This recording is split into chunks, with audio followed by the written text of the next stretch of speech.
We are back with our midweek NFL DFS update, and we are making several targeted pivots from yesterday's core based on matchup grades, ownership movement, and fresh headlines, quarterback.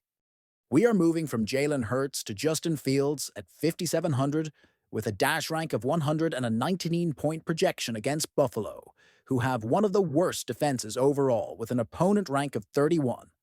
Ownership is a manageable 10.8%, and his fantasy profile is ceiling-driven at 30 fantasy points per game, with recent scores of 30, 0, and 0 as he settles into New York. The Week 1 recaps highlighted Fields as one of the most solid quarterbacks alongside Brock Purdy, and multiple pieces noted teams may regret passing on him in free agency, while the essentially sports note on Jets, penalties, and turnovers explains some of the volatility and reinforces that the role is intact as the staff publicly backs him. We prefer the salary relief, the opponent grade, and his dual-threat paths to a spike week. His projection is reliable given his long starting history. Running back. We are rotating back to Christian McCaffrey at 7,500 with a dash rank of 100 and a 19-point projection against New Orleans, who have a middle-of-the-pack defense overall with an opponent rank of 17. This is a change from yesterday's Breece Hall leverage. We are embracing McCaffrey's 47.97% ownership in smaller fields, and as a cash game anchor because his 23 fantasy points per game and recent scores of 23, 9, and 9 provide Elite Floor Plus ceiling DFS analyst Mike McClure's Week 2 picks keep him firmly in the top tier.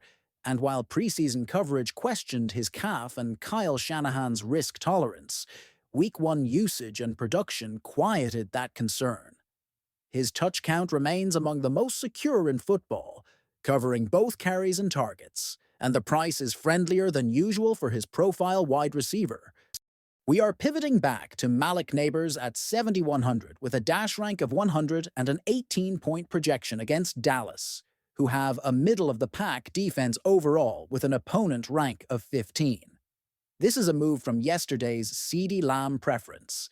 Neighbors' 7.2% ownership gives us leverage on a true alpha with 12 fantasy points per game and recent scores of 12, 39, and 14. The narrative around a bumpy start with Brian DeBole is out there, but league-wide previews also put Neighbors among the best wide receivers entering 2025. We are buying the talent and the demonstrated spike week at reduced ownership tight end.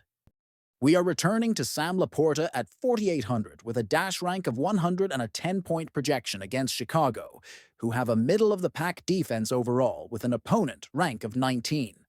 Ownership is 5.03%, and he has 14 fantasy points per game, with recent scores of 14, 17, and 18 national features, have him cemented as a premier touchdown producer alongside George Kittle, and we are prioritizing his stable route and red zone role at modest ownership over yesterday's Hunter Henry Savings Flex.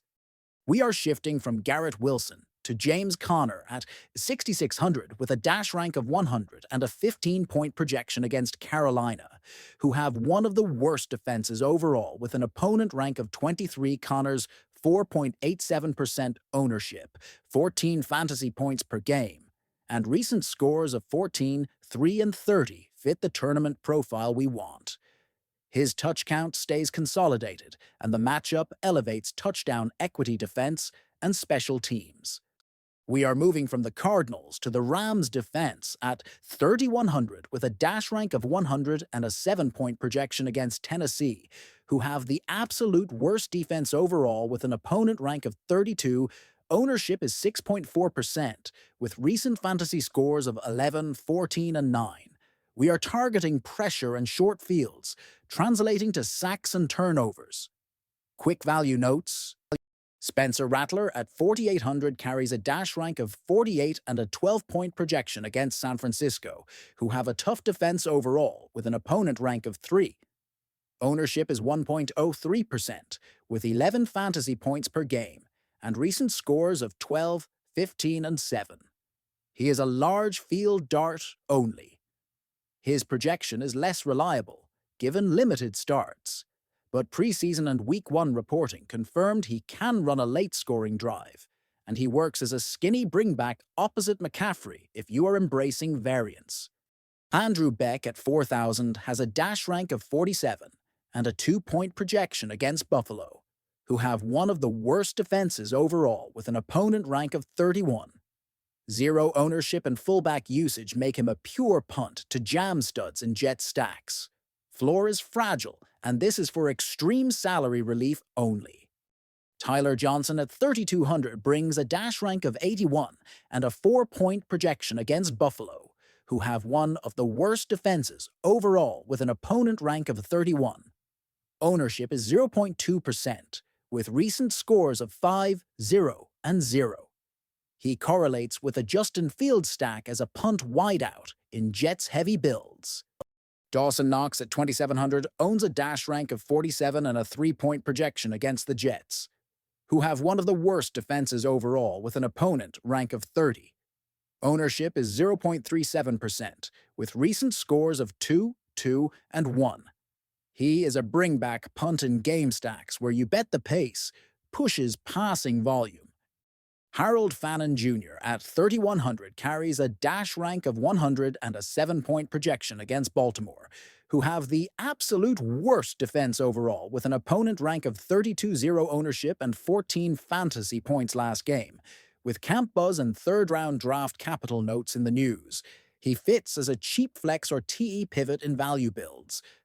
Panthers defense at 2,300 has a dash rank of 44 and a 4-point projection against Arizona, who have a middle-of-the-pack defense overall with an opponent rank of 18. Ownership is 3.6%, with recent fantasy scores of 2, -2, and 6. This is a thin but viable savings pivot if you need every dollar away from the Rams recap of changes from yesterday. We pivoted from Hurts to Fields for salary relief, leverage, and a favorable opponent grade, alongside positive Week 1 headlines. We moved from Breece Hall back to Christian McCaffrey to lock elite floor and ceiling, even at higher ownership supported by national DFS recommendations. We switched from CeeDee Lamb back to Malik Neighbors to capture a lower-owned spike ceiling in a middle-of-the-pack. Defensive matchup, we returned from Hunter Henry to Sam Laporta for steadier production and touchdown equity at modest ownership. We moved from Garrett Wilson to James Conner to lean into a softer overall opponent and leverage at the flex. We swapped from the Cardinals to the Rams, defense to chase recent pressure and live turnover upside.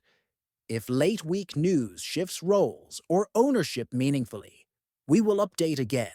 But this is the core we are building around for tournaments and balanced builds right now.